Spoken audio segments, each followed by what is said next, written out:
Di video saya sebelumnya, saya membahas tentang visualisasi. Apakah sudah dipraktekkan? Oke, praktekkan saja. Percaya bahwa visualisasi adalah salah satu strategi yang sangat ampuh untuk mewujudkan impianmu atau goal yang kamu mau capai. Hari ini saya akan menambahkan satu topik afirmasi.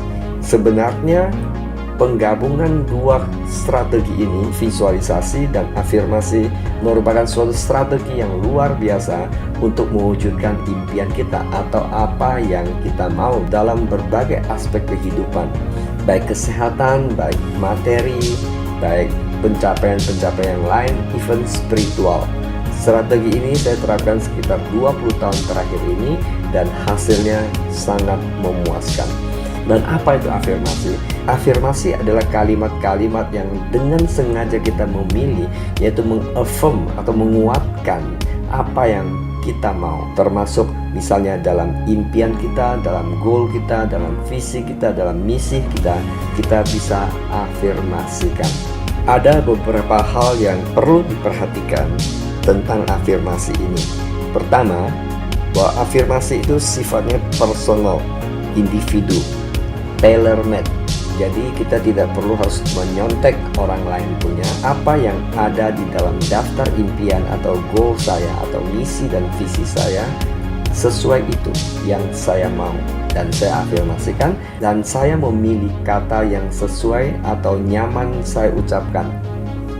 Yang penting kita perhatikan hal-hal berikut ini juga. Oke, yaitu yang kedua. Afirmasi bisa kita tulis, tulisan yang sama berulang-ulang yang apa yang kita mau. Oke. Dan juga bisa merekam suara kita dan kita dengarkan. Dan ini yang saya praktekkan, dan saya rekam suara saya sendiri, saya afirmasikan dan saya putarkan waktu mau tidur. Bahkan saya biarkan dia terus berulang-ulang karena kita bisa setting di dalam handphone kita untuk ulang-ulang-ulang. Kenapa demikian? Karena pada saat kita tidur, sebenarnya subconscious mind kita, pikiran di bawah sadar kita tidak pernah tidur, bekerja 24/7, yaitu non-stop, sehingga kita bisa memerintahkan, memogram subconscious mind kita apa yang kita mau. Dan ini merupakan salah satu rahasia sukses yang luar biasa. Para pakar menyarankan bahwa sebaiknya bangun pagi, yaitu pada saat kita baru bangun 20 menit pertama. Kenapa demikian? Karena pada saat bangun pagi 20 menit pertama, gelombang di otak kita itu belum 100% adalah gelombang beta.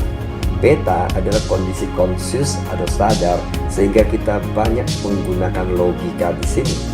Dan demikian juga disarankan selain bangun pagi pada saat kita mau tidur. Di saat itu juga gelombangnya mirip-mirip saat kita baru bangun. Tadi saya bilang sebenarnya fleksibel. Apa yang saya praktekkan sebenarnya saya bisa afirmasi kapan saja. Tentu sedikit berbeda dengan afirmasi yang tadi bangun pagi atau mau tidur. Kenapa demikian? Pada saat itu kita mungkin sendiri di kamar, kita bisa teriak sekeras mungkin, di depan cermin juga boleh. Tapi kalau afirmasi yang lakukan dimanapun, ya tentu tidak mungkin di tempat umum kita teriak begitu. Dan kita juga bisa afirmasi, tidak harus selalu teriak. Oke, seperti contoh pada saat saya mau naik panggung, saya selalu afirmasi. Salah satu contoh kalimat saya afirmasi adalah I'm an outstanding international author and speaker. Saya selalu ucapkan itu, sehingga nanti di atas panggung saya dengan penuh percaya diri menyampaikan pesan yang ada di benak saya dengan penuh keyakinan. Yang ketiga, kalimat afirmasi selalu dalam bentuk present tense. Contoh, saya sehat adalah kalimat afirmasi. Tapi kalau saya ucapkan saya akan sehat, itu bukan kalimat afirmasi karena ada kata akan di situ, future tense.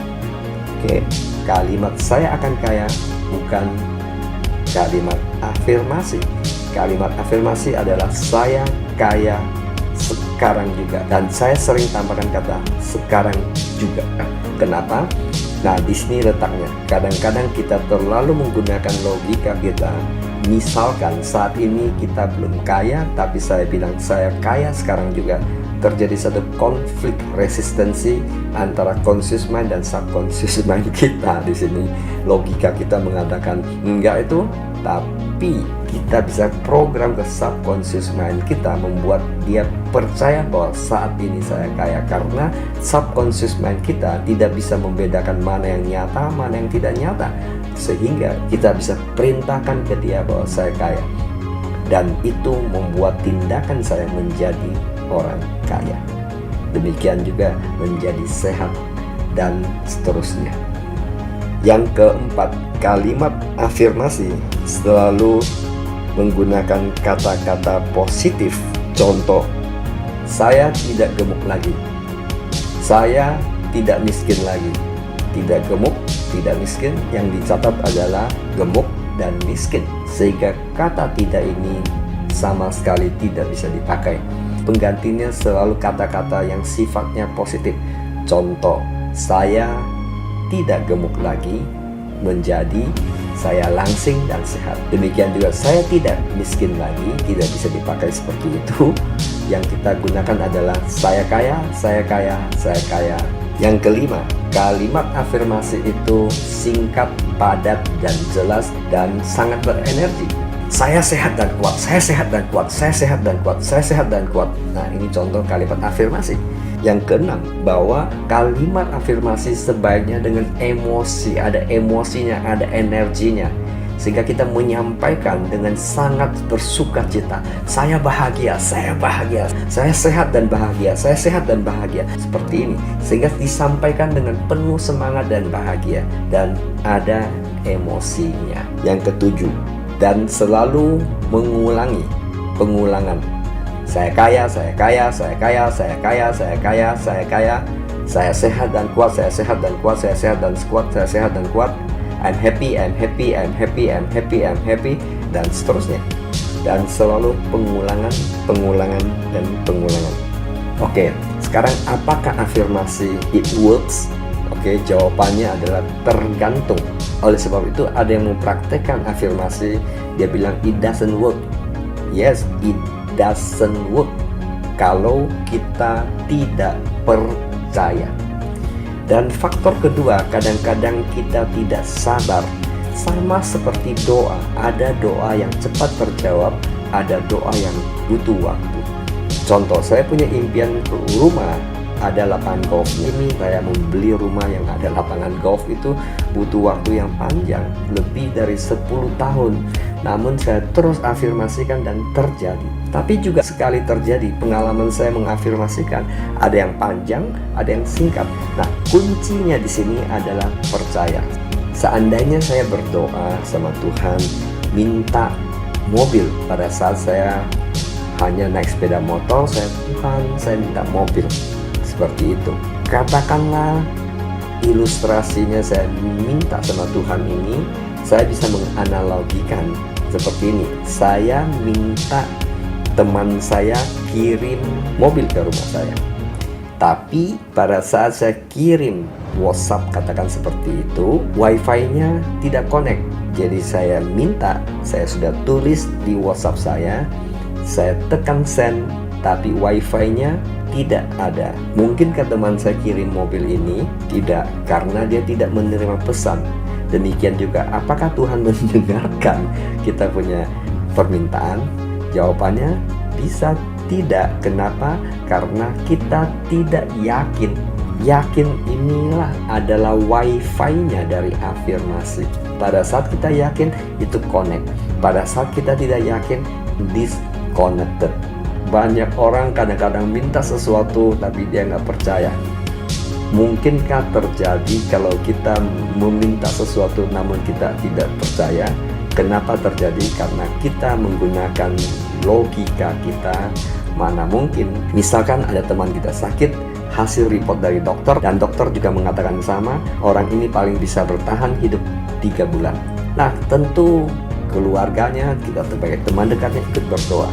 Pada saat kita berdoa, kita doa, Tuhan tolong sembuhkan, Tuhan tolong sembuhkan, dengan keajaiban dan terjadi. Selesai berdoa, kita buka mata kita melihat laporan di situ mengatakan memang sudah tidak ada harapan. Pada saat kita bilang sudah nggak ada harapan, doa kita jadi sia-sia, bukan? Apa yang kita doakan kemudian kita patahkan dengan logika kita. Demikian juga afirmasi. Sering kita afirmasikan, namun dikalahkan dengan logika kita.